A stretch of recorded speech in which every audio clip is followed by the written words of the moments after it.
Bienvenue à cette nouvelle rencontre de la Loge CDM dans le cadre du projet Human Diversity. Et nous avons aujourd'hui la joie, le plaisir d'accueillir Joël. Bonjour Joël. Bonjour Joseph et merci de m'accueillir, de pouvoir un peu présenter ce qui me tient particulièrement à cœur, qui est l'inclusion au sens large du terme, mais surtout la rencontre avec les gens. Oui, l'inclusion qui se décline dans ces rencontres, nous en parlerons longuement. Mais peut-être avant cela, dites-nous qui vous êtes. Simplement, je suis un rural, profondément rural, donc maintenant à la retraite, mais intimement convaincu depuis longtemps que le meilleur dans l'humanité, c'est pouvoir se rencontrer, pouvoir rencontrer des gens différents à plusieurs titres, qu'ils soient différents, parce qu'ils sont de lieux différents, parce qu'ils sont de cultures différentes, parce qu'ils sont d'éducation différente. Et donc nous allons découvrir votre projet grâce à une petite vidéo. Et je me tourne donc vers l'écran et je découvre moi-même avec vous ces images. Le programme OZ, c'est avant tout la transmission des savoirs et des valeurs humaines et éthiques dans l'industrie aéronautique et spatiale. Ce sont des valeurs d'égalité des chances, ce sont des valeurs de partage des connaissances. Nous pensons que la diversité sociale et puis l'effort de promotion des études supérieures et du métier d'ingénieur auprès de tous les publics est essentiel. J'ai choisi de m'impliquer dans OZ parce que tout simplement c'est des valeurs en lesquelles je crois. J'ai moi-même eu la chance d'avoir été entouré par des personnes qui m'ont permis de découvrir ce que c'est que d'être ingénieur, qui m'ont incité à aller plus loin dans mes études. Et donc je considère que vraiment chacun devrait avoir cette chance de au moins connaître toutes les opportunités qui s'offrent à lui. Au moins une fois par an ou plusieurs fois par an, on intervient avec les autres parrains devant des groupes de jeunes de milieux différents pour leur faire découvrir l'ISAE et plus généralement le métier d'ingénieur, les études d'ingénieur.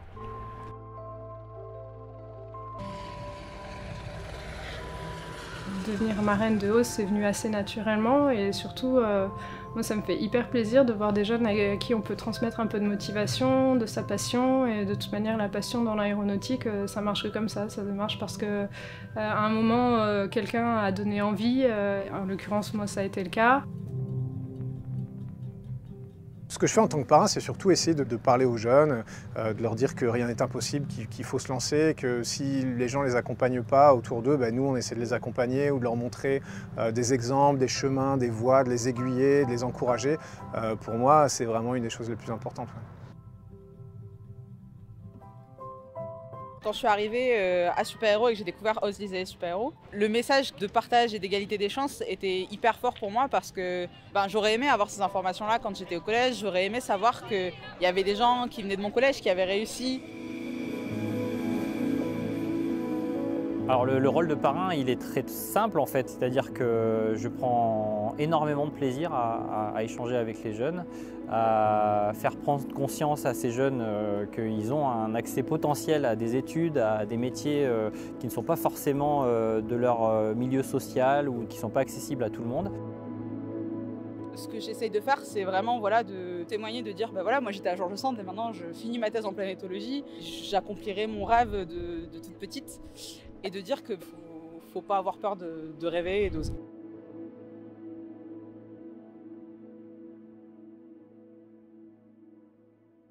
Il ne faut pas avoir peur de rêver et d'oser.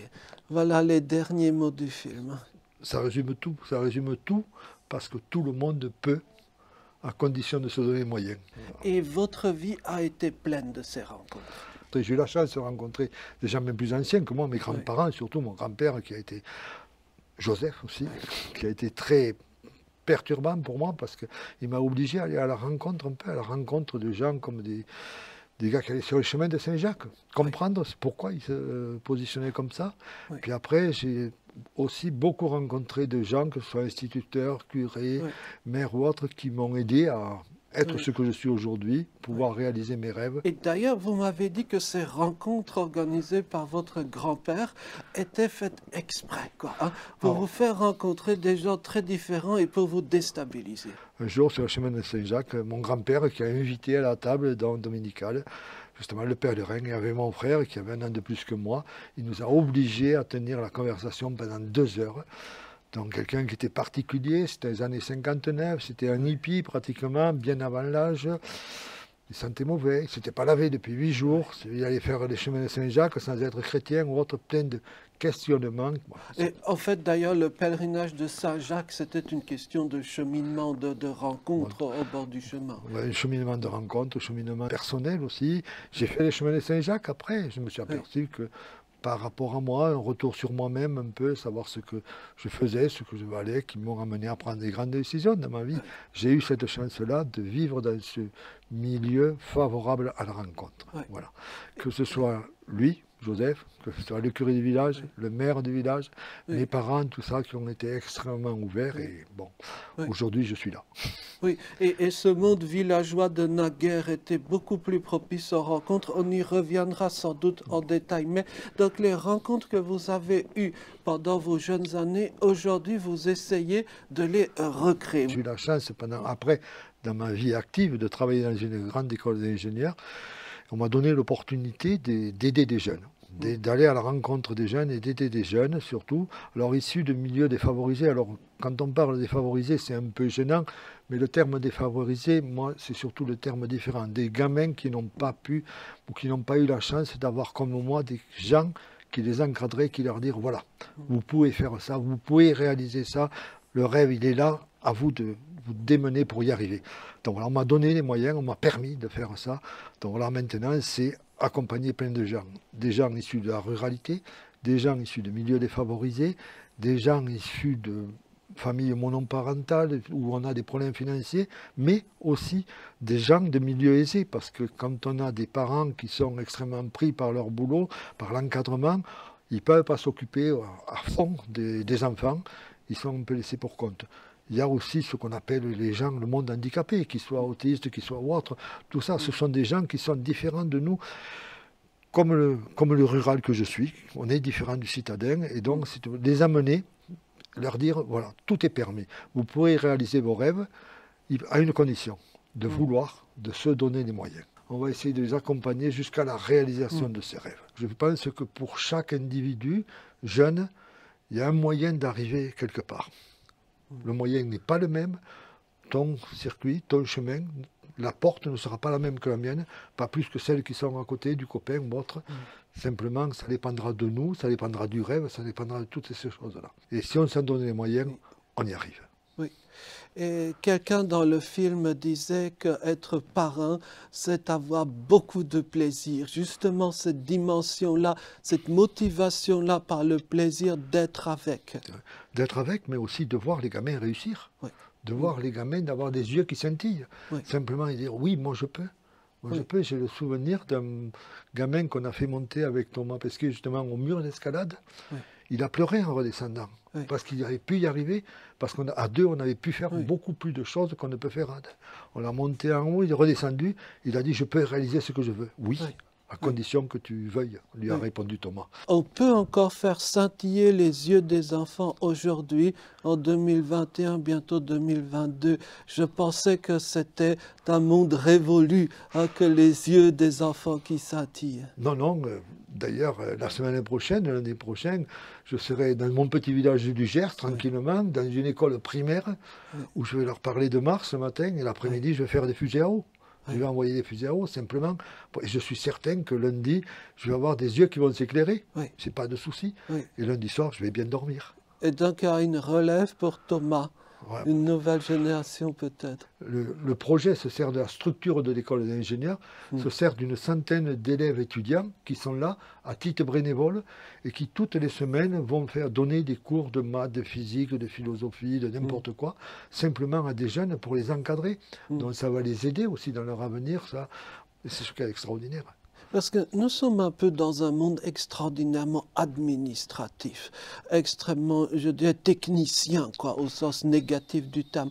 Comment faire en sorte que ces études d'ingénieurs retrouvent un côté palpitant qu'elles ont pu avoir au 19e siècle ou pendant la première moitié du 20e? Est-ce que ces moments-là sont encore permis aujourd'hui? La première chose que j'ai trouvée, moi, dans cette école d'ingénieurs, c'est qu'on a mis l'élève en avant. Que l'élève réussisse. C'était pas qu'on avait besoin de satisfaire un besoin de l'industrie, mais il fallait que l'élève réussisse dans ces projets-là qu'il avait. Alors oui, il y a la place, oui, j'en suis certain. Et puis je suis intimement convaincu, il y a des hommes bons, il y a des hommes forts, et on doit y arriver. Il suffit d'aller les chercher. Et vous en avez rencontré? Les parrains, les marraines, j'ai rencontré. Quand on voit, bon, on peut parler de Thomas, mais c'est trop facile. Quand on voit Mathieu, qui lui a fait pilote de chasse et après est venu dans une école d'ingénieur, quand je vois Sophie qui a fait ingénieur puis qui est partie comme pilote de chasse, quand on voit Inès, qui sort, quand on parle, ça parlera aux Toulousains, elle sort du Mirail, elle vient du collège Georges Sand, elle est planétologue à l'ESA à Madrid, elle a fait sa thèse. Qu'est-ce qu'on demandait? Aujourd'hui, à Super Héros, je crois qu'il y a eu une vingtaine de demandes pour être dans la prochaine contingent de spationautes. Et donc ce rêve-là unit les gens, qu'ils viennent de telle ou telle catégorie sociale ou de telle origine géographique sociale. C'est justement ça l'intérêt, c'est que ça relie à peu près toutes les catégories sociales. La chance aussi d'être sur Super Héros, c'est qu'on a un recrutement qui vient de toute la France, voire de l'étranger, puisqu'on a à peu près 40% d'élèves qui sont étrangers à Super Héros et qui viennent nous aider aussi. Donc toute cette masse de gens différents amène chacun son petit côté, quelque chose de particulier et qui va être profitable à l'ensemble. C'est essayer de se trouver dans ce cas-là, à ce moment-là. Souvent, du moins dans l'imaginaire collectif, les écoles d'ingénieurs sont considérées comme une sorte de vivier homogène, où certaines familles, toujours les mêmes, se retrouvent. Comment est-ce qu'on peut sortir peut-être de ce cliché-là? C'est vrai que fils d'ingénieur, fils de cadre supérieur, fils de prof, ils vont être plus enclins à aller vers Super Héros, vers les écoles d'ingénieurs, parce que les parents connaissent, présentent. Par contre, les familles, que ce soit les familles d'ouvriers, les familles de la ruralité, on ne connaissent pas. Donc ce qu'on va faire, on va aller à la rencontre des jeunes, dans le cadre du projet OSE, on va aller à la rencontre des jeunes pour leur dire oui c'est possible, mais aussi on va aller à la rencontre des familles, pour que les familles leur disent oui c'est possible. On a des journées, par exemple on appelle une journée OSE, on va voir à peu près 16 corps de métiers différents qui vont être présentés par des professionnels, mais aussi on a tout un atelier, tout un après-midi qui est destiné aux familles pour leur dire oui c'est possible. Financièrement, c'est possible, techniquement, c'est possible, intellectuellement, c'est possible. Répondre à leurs questions, répondre à leurs inquiétudes. Ces familles-là ont envie que les jeunes y arrivent, mais ils ont peur. Il y a une grande crainte, donc c'est lever un peu toutes ces craintes, ces tabous ou autres. C'est pas facile. Mais il faut arriver à établir le dialogue et montrer qu'on peut y arriver. En anglais, le mot ingénieur est très proche du mot engine, le moteur, quoi, hein. Et d'ailleurs, par exemple, quelqu'un qui fait opérer un moteur, un moteur de train, par exemple, est considéré comme ingénieur. Est-ce qu'on peut avoir un moteur social comme ça, hein? Quelles seraient les composantes? Comment faire tourner peut-être pas cet ascenseur social, puisque le mot est désormais un petit peu discrédité, mais comment faire changer les choses? La première chose, c'est les jeunes. Pour moi, l'ascenseur social, oui, mais c'est surtout donner à la jeunesse les armes pour s'en sortir. Et est-ce que dans l'ancien monde, celui des villages, celui des pèlerins sur les routes, il y avait des moyens de s'en sortir? Quels étaient ces moyens par rapport à ceux qu'aujourd'hui on a ou plutôt n'a pas? Dans les villages, pour moi, il y avait le curé, il y avait l'instituteur, le maire, et tous trois portaient des valeurs assez extraordinaires. C'était les mêmes valeurs à s'en sortir. Le matin, quand j'arrivais à l'école publique, le premier matin, sur le tableau, il y avait systématiquement, il y avait un maxime, il y avait quelque chose, une maxime qui était sur lequel on discutait, on parlait. Quand on va dans les écoles, comme j'y serai lundi, on en parlera. Du respect des autres, du respect des lois, du respect de la société. Il y a des choses qui sont permises, d'autres qui ne sont pas permises. On a des devoirs par rapport à la République, et la République aussi a des devoirs. Il faut un bon équilibre entre les deux. Et faire passer le message, surtout. Est-ce qu'on peut réussir à réintroduire ce message peut-être ancien aujourd'hui? Je suis certain. J'en suis intimement convaincu. Sinon, je ne continuerai pas. Je ne serai pas là. Oui. On peut vous surnommer le magicien d'Oz, quelque peu, non? Ce serait un bien grand mot, parce que c'est juste qu'un être humain avec ses tares, avec ses imperfections, on est avec ses colères, avec ses manquements ou autres. Bon, mais ça fait partie aussi, je suis différent de toi. Oui. Tu es aussi magicien que moi, simplement parce que tu discutes, tu es magicien, parce que tu échanges, on est magicien. Et n'importe qui dans la société peut être ce magicien-là, si jamais il fait ce petit effort. J'ai rencontré un ancien élève de super-héros qui a monté ce que j'appelle les tirelires d'avenir pour aider les jeunes à Paris, dans la région parisienne. C'est lui qui m'a montré, un jour, il y avait un clochard qui était là, enfin un sans-abri, clochard, sans-abri, j'en sais rien. Et il m'a dit lui bonjour. Et de suite, le visage de ce gars s'est illuminé et on a pu échanger. Et on a eu des échanges assez extraordinaires. Souvent, les sans-abri se plaignent de cette absence de vis-à-vis, cette absence de réaction, ou alors vis-à-vis au sens premier, visage à visage. C'est comme si tout le monde les ignorait, c'est comme s'il y avait un mur de verre absolument opaque entre eux et le reste du monde. Je crois que ce geste-là de communiquer avec un excuse, c'est quasi un révolutionnaire. Oui, on croirait relire ces épisodes du Bouddha, comme lui, il appartenait à une caste dite élevée.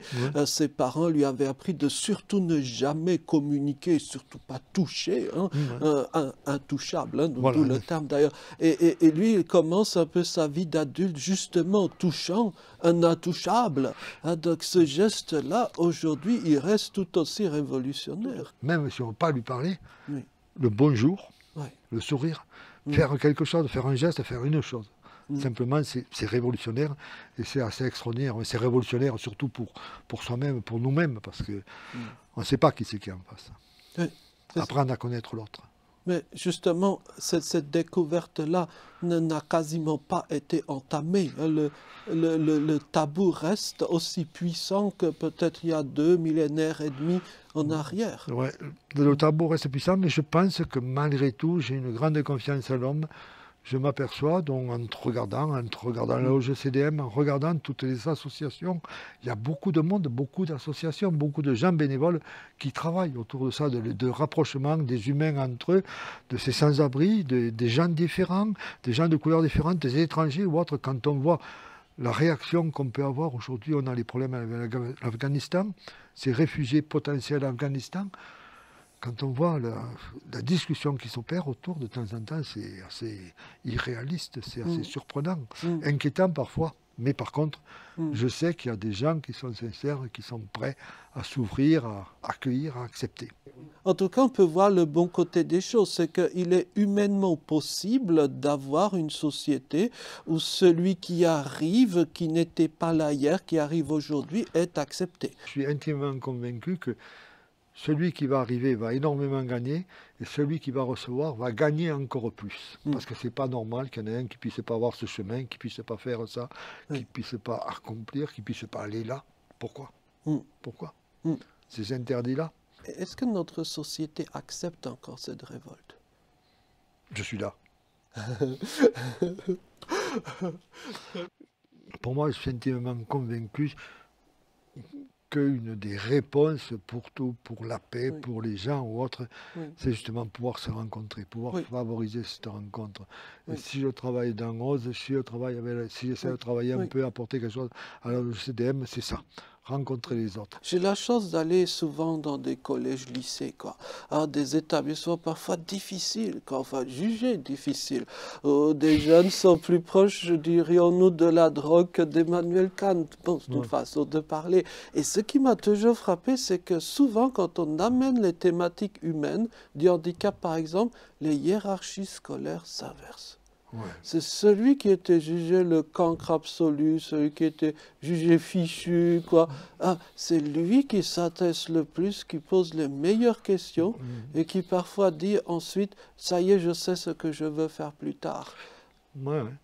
Donc, est-ce que précisément il n'y a pas une sorte de devoir civique à faire venir vos témoignages, vos histoires vécues dans un milieu qui est désespérément en quête de cela, de cette sagesse du village, pour ainsi dire. C'est sûr, c'est sûr.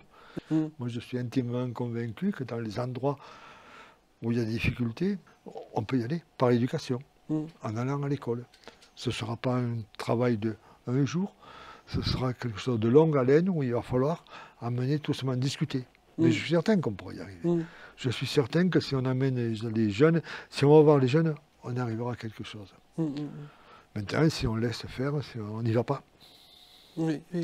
Donc cette rencontre humaine qui reste indispensable, y compris dans l'âge technique et dans le monde des ingénieurs. C'est une grande leçon de vie, une grande leçon humaine. C'est simplement ma leçon de vie à moi, notre leçon de vie à quelqu'un. Enfin, je ne suis pas tout seul parce qu'on ne peut pas être seul pour monter un truc comme ça. On est toute une bande dedans et on est tous pareils. C'est notre leçon de vie, c'est notre façon de voir un peu les choses aujourd'hui. Et comment on peut essayer, à notre manière, d'amener des réponses à toutes ces questions que se pose le gouvernement, que se posent les structures. Voilà. Donc, merci beaucoup de nous avoir fait cheminer, de nous avoir fait découvrir ces questionnements entre ruralité, monde moderne, ces questionnements autour de l'acceptation de l'autre et ces questionnements de création d'une société, osons-le, harmonieuse ou peut-être plus humaine et plus heureuse. Merci beaucoup à vous. Merci de nous avoir fait rêver, d'avoir fait scintiller nos yeux. Merci à vous. Merci. Parce que vous m'apportez bien plus, vous allez apporter bien plus encore à tous mes élèves. J'ai des élèves nouveaux, j'ai des idées nouvelles qui arrivent maintenant et j'espère en faire profiter les jeunes. Merci. Merci. Merci. Salut Joël.